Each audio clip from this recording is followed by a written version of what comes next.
Bueno, les damos un cordial saludo, bienvenida para todos nuestros oyentes, para cada uno de los seguidores de nuestras redes sociales. Un especial saludo para las personas que nos escuchan a través de este medio. Busco en ti Radio Online porque recuerda que donde estás no es el final. Continuando con nuestra programación, contamos con la presencia del pastor Iván Durán, de la Congregación Redemption en Bucaramanga, en su segmento Tres Milagros antes del desayuno. Así que, pastor Iván Durán, bienvenido, ¿cómo está? Buenos días, Jorge. Contento de poder compartir con ustedes los pensamientos que Dios nos intuye, pues nos pone para edificar el cuerpo de Cristo. Bueno, iniciamos entonces con el tema de hoy. Gracias. Uno de los aspectos que yo he detectado que debemos empezar a mejorar con inmediatez, como lo decía en alguna ocasión, hace ya algunos años en nuestra iglesia Redemption allá en Bucaramanga, el problema nuestro muchas veces no se trata de falta de conocimiento o la falta de una visión clara sobre Dios, sino que poseemos una mirada sobre nosotros mismos que hace que todo lo que queramos percibir, que todo lo que queramos ver hacia afuera está sesgado. No vemos el mundo como el mundo es, sino que vemos el mundo como nosotros somos, cómo interpretamos el mundo, cómo observamos el mundo. Entonces, le damos sentido a las experiencias que tenemos, a las conversaciones que tenemos con los demás, a las situaciones que vivimos, de acuerdo a cómo nosotros somos. Va a poner un ejemplo. Para alguien, la lluvia puede ser un momento romántico y hermosísimo y puede traerle nostalgia o tal vez muy bonitos recuerdos. Y para otro, puede ser una experiencia horrorosa, aunque es la misma lluvia en el mismo lugar al mismo tiempo. Puede causar impresiones y uno puede decir odio la lluvia y el otro puede decir amo la lluvia. Es así como a medida en el que nosotros menos entendimiento, menos habilidad de observar un horizonte claro, nos vamos sumiendo, nos vamos sometiendo a una manera de pensar que nos mantiene estrechos, limitados. La Biblia tiene un versículo en Mateo capítulo 7, el verso 5, que dice así: Hipócrita, saca primero la viga de tu ojo y entonces verás con claridad para sacar la mota del ojo de tu hermano. Es muy común que por nuestras observaciones, que por nuestra interpretación estemos comúnmente orientados a señalar lo que está mal afuera, pero no estamos haciendo conciencia de lo que está mal adentro y que nos hará mejorar nuestra relación con Dios y prosperar en todos los aspectos de la vida. Ser un buen diagnosticador de los problemas externos o ser un buen diagnosticador de los problemas internos, dar un buen diagnóstico de las situaciones que nos están limitando. Entonces, tenemos sentimientos, tenemos pensamientos, tenemos creencias que nos llevan a un modelo de ingratitud, a un modelo de tristeza, de falta de creatividad, de falta de avance, de falta de instrucción, de falta de corrección. Y todo esto termina jugándonos una mala pasada para nosotros poder avanzar en las cosas que nos hemos planteado en Dios. Dice un versículo de Lucas capítulo 14, versos 10, 18 y 28. Si alguno de ustedes quiere construir una torre, ¿acaso no se sienta primero y a calcular los gastos para ver si tiene lo que se necesita, para ver si tiene con qué terminarla? De otra manera, si pone los cimientos y después no puede terminarla, todos los que la vean comenzarán a burlarse de él, diciendo, este hombre empezó a construir pero no pudo terminar. O si algún rey tiene que ir a la guerra contra otro rey, ¿acaso no se sienta primero a calcular si con 10.000 soldados puede hacer frente a quien va a atacarlo con 20.000? Y si no puede hacerlo, y si no puede hacerle frente, cuando el otro rey está todavía lejos, le mandará mensajeros a pedir la paz. Así pues, cualquiera de ustedes que no deje todo lo que tiene, no puede ser mi discípulo. El pueblo de Israel se encuentra, luego de haber sido testigo, de haber experimentado todo lo que Dios hizo para liberarlos de la cautividad de Egipto, en una conversación bastante regular, por allá a la altura de Números 14. Están en medio de una situación de necesidad, rogando para regresar a Egipto, porque según ellos, en Egipto tenían que comer, pero en el desierto iban a morir de sed y de hambre. No hay una afirmación. Durante todo ese recorrido del pueblo de Israel en Egipto que sea más triste que esa. Después de que habían visto la mano de Dios tan fuerte, tan, la provisión de Dios consistentemente, ¿cómo es que en el primer momento en donde hay una dificultad, bueno, no voy a decir primer momento, que realmente enfrentaron muchos momentos difíciles, pero cómo no seguir creyéndole a Dios después de lo que había ocurrido, después de lo que había pasado, después de lo que habían experimentado? Es muy complicado poder valorar lo que Dios ha hecho por nosotros, poder vivir en gratitud, poder darnos cuenta que estamos repletos de bendiciones si nuestra conversación es una conversación de cautividad y si estamos anhelando lo que el mundo anhela o lo que tuvimos en el pasado lejos de Dios. Es muy difícil avanzar en medio de las circunstancias, en medio de las tormentas, en medio de los problemas, si estamos nosotros con la mente puesta en lo que no fue o en lo que fue ayer, aunque fue malo, pero que fue el método de sustento para muchas cosas. Entonces, algunos en el Señor hoy anhelan poder hacer negocios, por ejemplo, en la zona gris, porque claro, había una facilidad para tener mm, una, una vida económica, eh, digamos, más facilitada, porque había esa posibilidad de hacer cosas.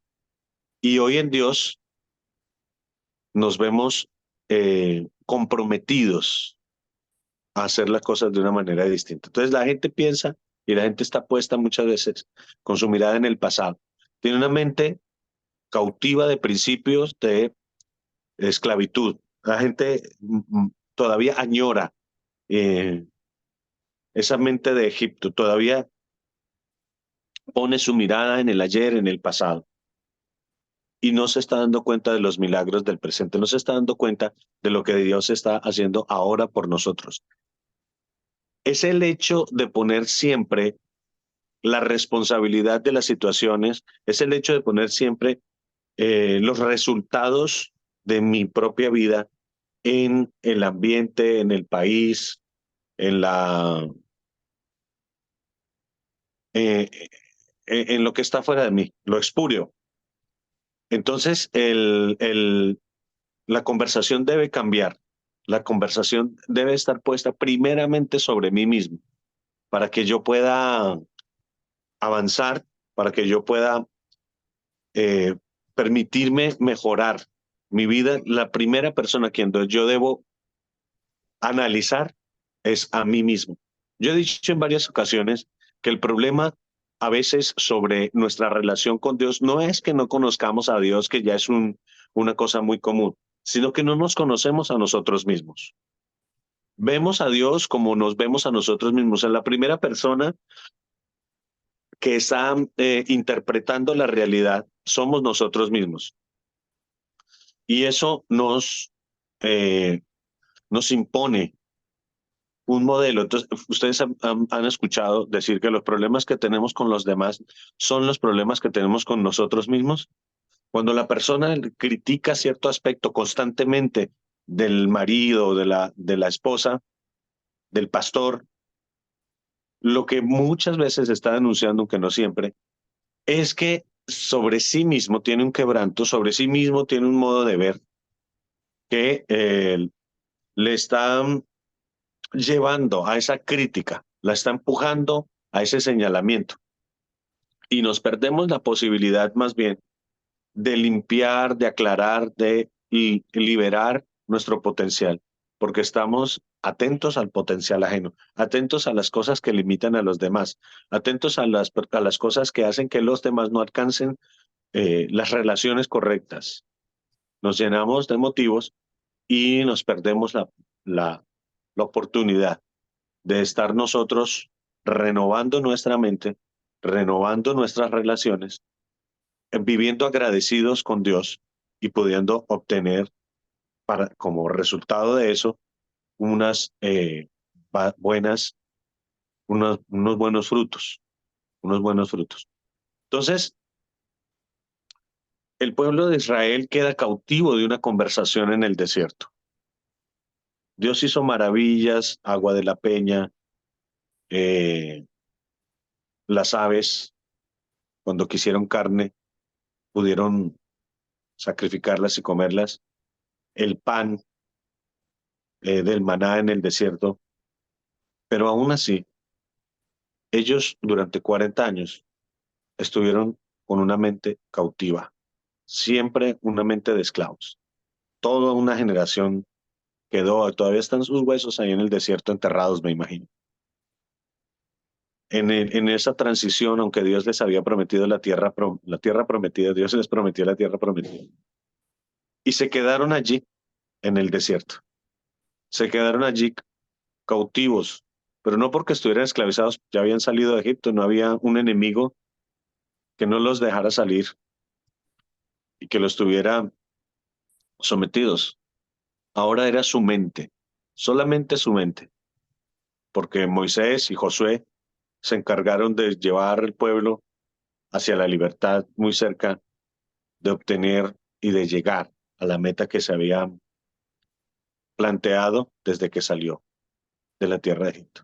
Ahora están ellos en el desierto, sustentados por Dios, pero dando vueltas, porque no cambiaron, no diagnosticaron correctamente, no se arrepintieron de tener una mente cautiva, de tener una mente esclava. Se tuvo que esperar que una nueva generación, se tuvo que esperar que un, un pueblo renovado, que no sabía mucho sobre Dios, solo lo que había experimentado en el desierto. Aquellos niños que salieron de 5, 8, 10, 15 años, ya eran unos adultos de 40, 50 años, 60 tal vez. Y, ahí- y no fue sino que hasta que sus padres desaparecieron, que ellos no tuvieron la oportunidad de traspasar, de romper ese muro de una mente que había sido tan acostumbrada a la esclavitud, de unas mentes que habían vivido tanto tiempo en esclavitud, que aunque Dios hizo lo que hizo, estuvieron diciendo y declarando que estarían mejor bajo el yugo de la esclavitud que en la libertad de caminar con Dios haciendo milagros constantemente en un desierto. Decía alguien, no hay nada más seguro que una cárcel. Y a veces nuestras ganas de mantener seguridad nos roban la posibilidad de experimentar, nos roban la posibilidad del entusiasmo de crear, de intentar hacer cosas distintas, de comprometernos con nosotros mismos a explorar. Esa incertidumbre de hacer las cosas de una manera nueva, esa incertidumbre de proyectarnos hacia lo desconocido, es lo que ha atraído los grandes logros de la humanidad. Inclusive con Dios, no sé quién le habría dicho, porque no hay un solo versículo en la Biblia que lo sugiera. A Seymour, el padre del último avivamiento eh, que se ha experimentado a nivel global, que para poder orar, él Él tenía una estrategia bastante particular. Y para poder predicar también antes, en muchos de sus servicios, él lo que hacía era poner una caja sobre su cabeza y aislarse como del mundo, podría yo decir. Allí oraba con una caja donde me imagino escuchaba solamente su propia voz y allí empezaba a hacer sus declaraciones y a comunicarse con Dios. Y cuando salía de la caja, se quitaba la caja de la cabeza.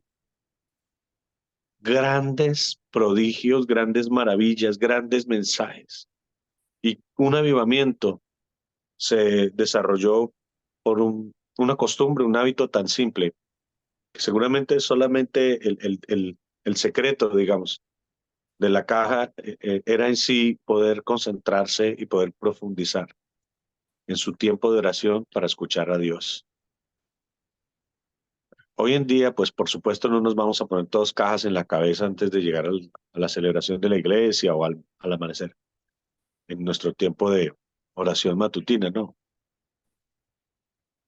Pero hay tantas cosas que debemos empezar a reconocer. Hay una voz dentro de nosotros que nos descalifica, que nos limita, que nos quiere transferir solamente miedo para hacer compromisos más grandes, para asumir la responsabilidad de tomar las riendas de nuestra propia vida. Algo que ocurre tan constantemente entre nosotros es que ahora Dios nos ha servido de excusa. No era la voluntad de Dios, cuando lo que faltó fue más convicción y un deseo de logro. Ahora tenemos, entre comillas, la ventaja de que si no somos capaces de alcanzar o lograr algo, de que si no nos comprometimos profundamente con una relación, de que si no estamos construyendo o edificando algo trascendental como siervos de Dios en nuestras propias comunidades, en nuestras propias iglesias, o nuestras finanzas, ¿por qué no? O nuestras relaciones. Hace algunos años, quiero testificar esto ya para ir terminando. Alguna ocasión yo le dije a mi esposa, es que yo no soy de amigos, yo no tengo amigos, aunque a veces los necesito. Y mi esposa me dijo, es que tú no sabes ser amigo, tú no llamas a nadie, tú no dependes de alguna manera de nadie y aunque a ti te parece una hermosa cualidad, a mí me aterra, porque yo no había visto a alguien con tanta gente alrededor interesada, pero al mismo tiempo tan cerrada. La gente no ve tu interés en mantener una relación constante, no ve tu interés en comprometerse con conversaciones a veces triviales. Siempre estás enfocado en tus propias conversaciones, en tus gustos, y esa independencia es un poquito aterradora. Y me enseñó que para poder tener amigos yo tenía que tener un compromiso con ellos. Yo tenía que tener una, un interés en las cosas que a ellos les interesan, no solamente en las mías. Yo tenía que tener un interés genuino en las cosas que a ellos les interesaban. Y empecé a aperturar, porque me di cuenta que el problema no son las personas, el problema no es la iglesia, el problema no es el pastor, el problema no es el presidente, aunque afectan, realmente el problema no está allí. El problema está en que nosotros nos edificamos y nos construimos un mundo, hay un mundo pensante que edificamos y construimos y ese mundo le da sentido a todas las otras relaciones, inclusive a nuestra relación con Dios. Y nosotros no sabemos sobre Dios lo suficiente como para meterlo en la caja de nuestra cabeza y limitarlo a nuestra capacidad de interpretar. No, Dios no es muchísimo más de lo que nosotros podemos llegar a imaginar y lo que sabemos. Y el amor de Dios es muy superior a la manera en la que nosotros sabemos amar y conocemos el amor.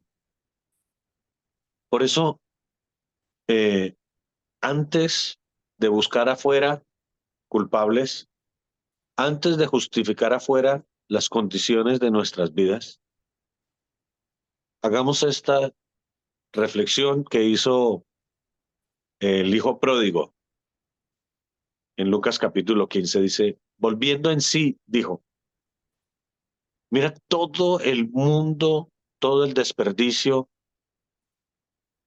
que tuvo que ocurrir, porque él estaba en un modo, como los teléfonos, modo avión, no percibía las llamadas de la razón, no entendía que la vida no se trataba de esas experiencias que él fue a vivir, este hijo pródigo. Pero cuando se le acabó el dinero, cuando todo lo desperdició, cuando se quedó sin la relación con su padre, cuando estuvo solo, cuando estuvo hambriento haciendo cosas que no se imaginó que tendría que hacer, entonces su conversación interna dice así en la parábola. Volviendo en sí, dijo, ¿cuántos de los trabajadores de mi padre tienen pan de sobra, pero yo aquí perezco de hambre? Me levantaré e iré a mi padre y le diré, Padre, he pecado contra el cielo y ante ti. ¿Cómo estaba juzgando este muchacho a su papá? Lo estaba juzgando como él mismo se sentía y como él mismo se veía. Yo estoy viendo que yo cometí un gran error. Soy un indigno. Soy incapaz de llevar el apellido de mi padre, de ser un buen representante de mi familia, porque los lastimé con mis decisiones, porque los abandoné con mis decisiones y porque fracasé. Mientras ellos siguen, o sea, no soy digno de su amor. Sus advertencias las desoí, sus consejos los desoí, y ahora lo único que me queda es irle a pedir que me dé trabajo. A lo mejor, eh, por lo menos así puedo tener una vida digna y no tengo que estar aquí comiéndome lo que los cerdos dejan, los sobrados de los cerdos. El muchacho está pensando sobre su padre, como él mismo haría. Mi papá me va a rechazar porque eso es lo que yo merezco. O eso es lo que yo haría. Nadie se lo pregunta. A veces simplemente entendemos las cosas de una manera y ya no hay oportunidad de desglosar la razón de nuestros pensamientos. Me levantaré, iré a mi padre y le diré, Padre, he pecado contra el cielo y contra ti. Bueno, por lo menos hay un acto de constricción, de reconocimiento. Y ya no soy digno de ser llamado hijo tuyo. Hazme como uno de tus trabajadores. Y cuando retorna a todos, recuerdan la historia. Su padre lo recibe con los brazos abiertos y hace una gran fiesta de bienvenida, porque según sus propias palabras en la parábola, mi hijo, el que estaba muerto, ha resucitado. Esa es la perspectiva que nosotros imponemos, la de nuestras, lo que nosotros haríamos en el lugar de otros. Y muchas veces somos más crueles que los demás y nos juzgamos a nosotros mismos y nos limitamos a nosotros mismos y nos encerramos y nos llenamos de miedos. Yo he dicho en estos días en varias ocasiones a alguien, lo contrario de la fe no es la incredulidad, lo contrario de la fe es el miedo, porque ambas parten del principio de creer en algo, pero una opuesta a la otra. El miedo es creer que algo malo está por ocurrir. Imaginarme el escenario más triste, más contrario, más doloroso. Eso es el miedo y sentir en el cuerpo se percibe que se hará realidad. En cambio, la fe es esperar que lo mejor está por llegar, que estamos en un proceso de logro, de buenos resultados, de alcance. La fe es la otra con la otra voz, la que nos invita a ponernos de pie cuando caímos, la que nos abre el horizonte y la mirada a todas las cosas que sí tenemos, que sí poseemos, y nos llena de gratitud y nos abre oportunidades. Eso es una llave para abrir puertas de oportunidad. Esa es la fe, la que nos lleva a seguir cuando otros se detienen, la que nos lleva a hacer cosas distintas, porque los resultados no son los que esperábamos, a la que nos lleva a intentarlo de nuevo. Esa es la fe, la que nos lleva a separar los elementos de nuestra vida y ayudarnos a enfocarnos en aquellos en los que necesitamos que nos ayuden. ¿Sabes qué? Hay un coach empresarial que dice que las fortalezas se elevan, que las fortalezas eh, se explotan y que las debilidades se orquestan. Es decir, en nuestras debilidades, bueno, él lo decía desde el punto de vista de la empresa, en nuestras debilidades nosotros debemos buscar ayuda, quien nos acompañe, quien nos aconseje, en vez de esconderlas, en vez de eh, ignorarlas, nuestras debilidades deben ser orquestadas. Debemos buscar aquellos que nos ayudan a sobrellevar nuestras debilidades. Y creo que esa sería una decisión muy inteligente, en vez de buscar personas que nos ayuden a esconderlas o que no estén en la capacidad de confrontarnos para nosotros poder ser conscientes de aquellos asuntos que no nos dejan seguir, que no nos dejan avanzar, que no nos dejan explotar todo lo que Dios nos ha dado. Para nosotros ha sido un enorme privilegio. Hoy estamos desde Barranquilla. Poderlos acompañar. Somos Redemption en Bucaramanga y soy el pastor Iván Durán y le doy inmensas gracias por habernos escuchado. Dios los bendiga.